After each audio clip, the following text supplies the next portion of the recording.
Welcome, my name is Debbie and this is Pouring My Art Out for the Lord, and I have a new folio kit in my shop. It's called the Blue Worship Folio, and I just wanted to show you how I put mine together. I actually printed the base out twice because there's so many pockets and different things in here that I decided to make two folios. So there's 6 pages, lots of pockets, the base of the folio, a couple different backing pages. So I'll show you step by step how to put this together. I'll show you how to put together, or one way to put together, the folio. And there's 4 pages and then a backing page. So this is the first page. There's a 4-panel folio cover. There's a tag and a tab and a flower. This is the backing page, so I printed on the back of this one. This is lightweight cardstock I'm using. This is the second page, and these 2 are flaps, so I wanted to print on the back of that as well, so I used the same backing page for that. This is a little envelope, and I wanted the back printed for that as well, so I printed on the back of all of these. The pockets, it doesn't really matter. The little ticket here, the worship ticket, that might show depending on how you use it. This says, if the stars were made to worship, then so will I. Rejoice, a heart, and a little tab there. And then these 2 pages do not need to be printed on the back because they're pockets, or one-way ephemera, I guess. So I've got a different series of pockets. You can put them in different places. I'll show you that in a minute. A little worthy label and a butterfly. And the last page, there's another long, wide pocket. It'll be long because it'll be this way.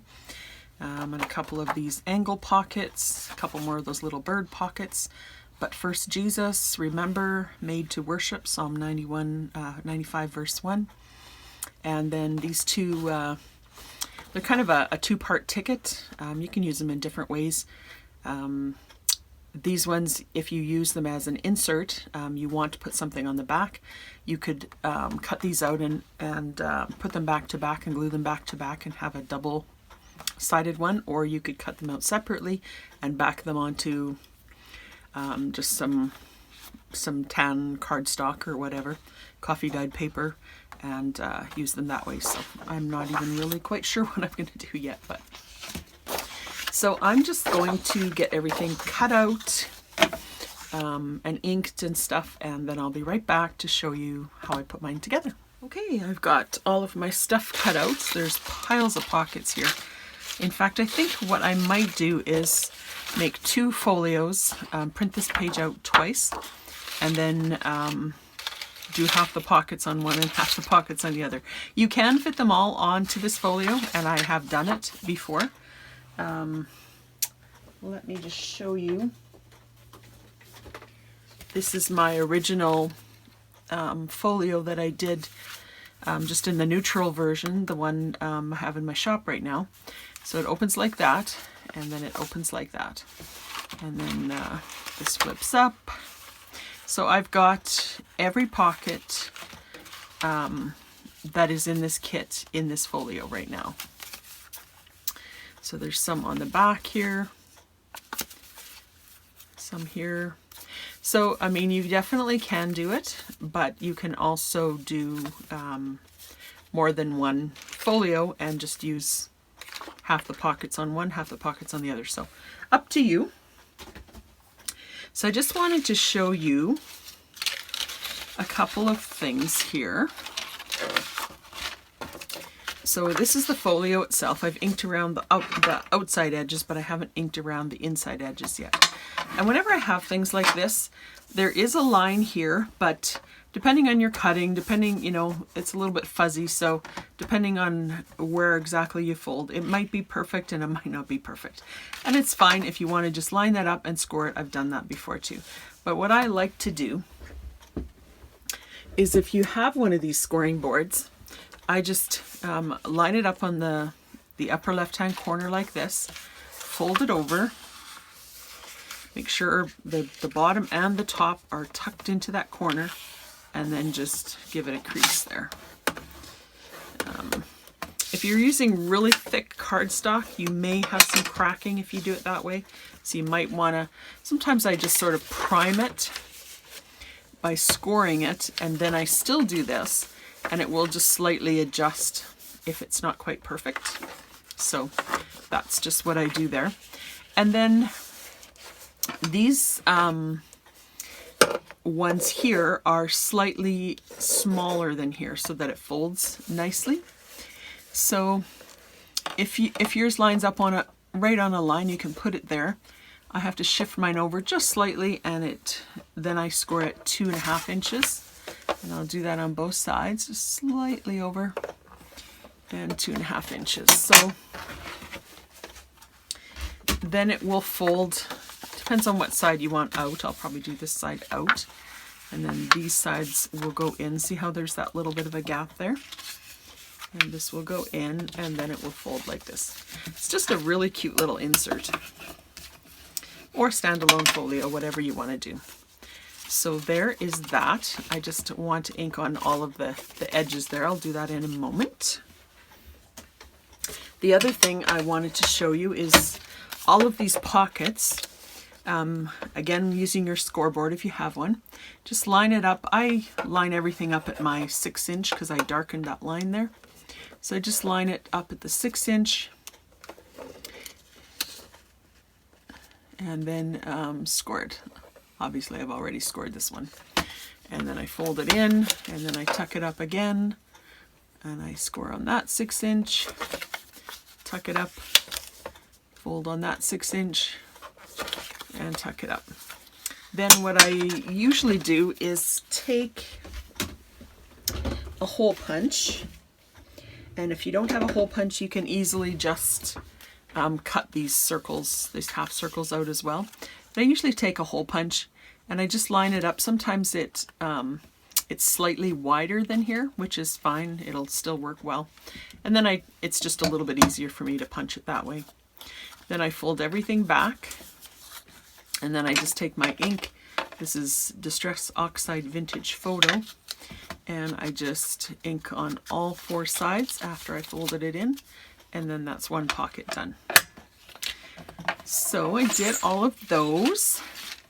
Some of them do not have notches, the round notch, and you can punch notches if you like, or you can leave them like this for some variety.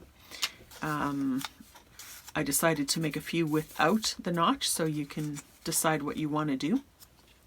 And then I have, where do I have here? All of the little bits that I cut out. Here's my envelope. Again, that one I scored on all of the sides, and I folded them. And then this envelope, you can leave it open like this as a pocket, or you can close it up. I will glue like these 2 sides here up and then make an envelope, and then I can fold it in and tuck it into a pocket or something. So that's that. These ones I just cut out and inked around the edges. These ones I just fussy cut with a piece of scissors, with a scissor. So, and then inked around all of the edges. I just keep them in this little tin so they don't get lost, because that does happen from time to time. And then I have these 2 tickets, and I suggested at the beginning that what you can do is put them back to back, glue them back to back, and then have a double-sided ticket. Or what I have decided to do is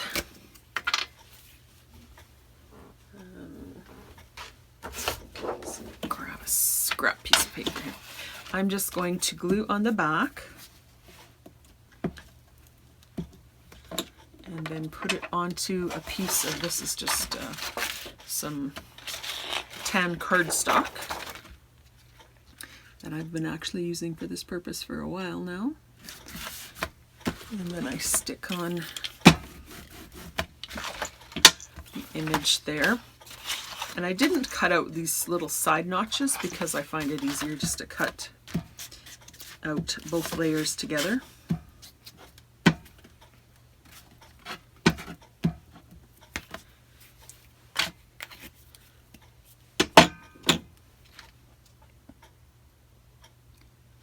And there's that one. You can even just rough cut around these and then glue them and then cut all the fine details after you've got it glued on there. So then once they're on here, then I'll just cut it out again.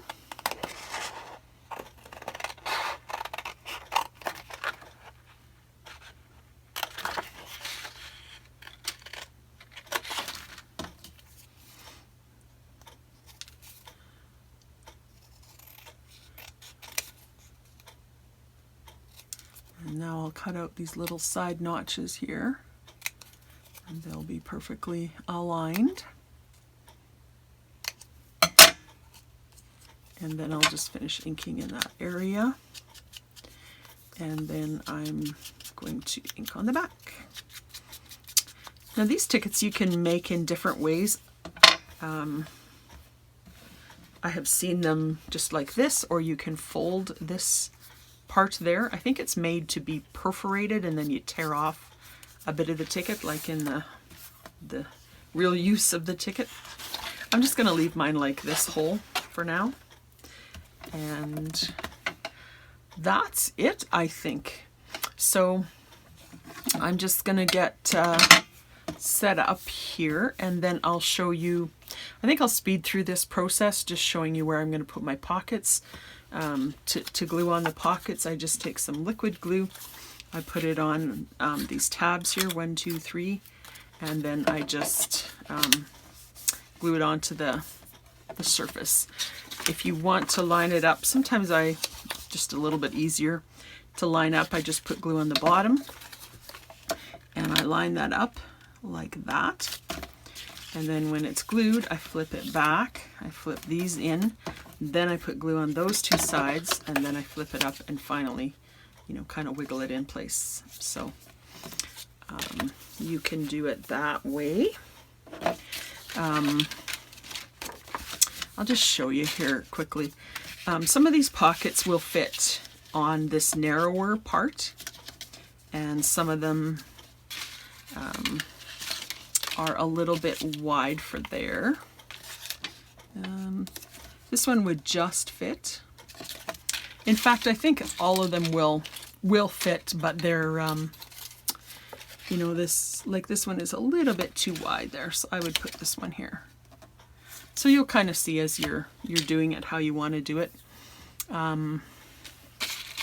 For these pockets, they're meant to be tucked over on a side like this, and you can, there's a flap here. If you glue that flap on there, then you have this much space for your tag. If you cut this tab off, this will be open, and then you'll have a little bit more space there. So that's just a personal choice.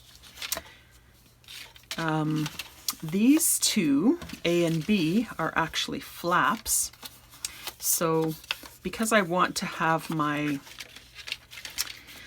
I want this all the same color on the outside, I'm going to glue my flaps like that. So they can go either on this first wider panel or this panel, whichever one you want. Or you could do one here and one here. That would actually look kind of cool too. Maybe I'll do that for a change. If you do them like this, then you could make some type of closure to close those up. Lots of different possibilities. They're fun to put together. That's why I think I'll make two, because they're kind of fun to make a little bit differently. So I'll just, and you can always print off, you know, more. You can do this, you can print out another page of pockets, you can print some more of the little pieces if you want to make two or more than two. So I'll just speed through this part and you can kind of see what I'm doing, and then I'll come and show you what I did at the end.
Right, so I used all my bits and pieces. I ended up printing just the one page again, the folio part. And I could definitely print another page of pockets and tickets and different things, but I like how they turned out. There is space to tuck things into here. I didn't put tags for everything in here, so you can personalize it with your own little things. And but I just thought I would show you the differences. So this is the front. These are the backs. And then inside I did this one with no pockets, this one with one pocket. And then this side opens up like this. So I have this ticket just stapled here. I have a flap on this side with a pocket underneath with that big ticket in there. Here I have 3 triple pockets and my envelope. And then on the other side I have 2 stacked pockets there and just a flip here. And this side I don't have anything, and I have the little bird pockets there. So and that's what it looks like when you fold that part up. So no pockets there, and then that little pocket there, and then the back is like that. So really cute. You know, you could definitely fit all of the pockets and tidbits on one if you want. Like I said, I did that. But doing it this way, it gives it a little bit of a narrower profile. And you can still have, you know, room to tuck in little bits and pieces from your journal in there. So I think that worked out really cute. So thank you for watching, and blessings.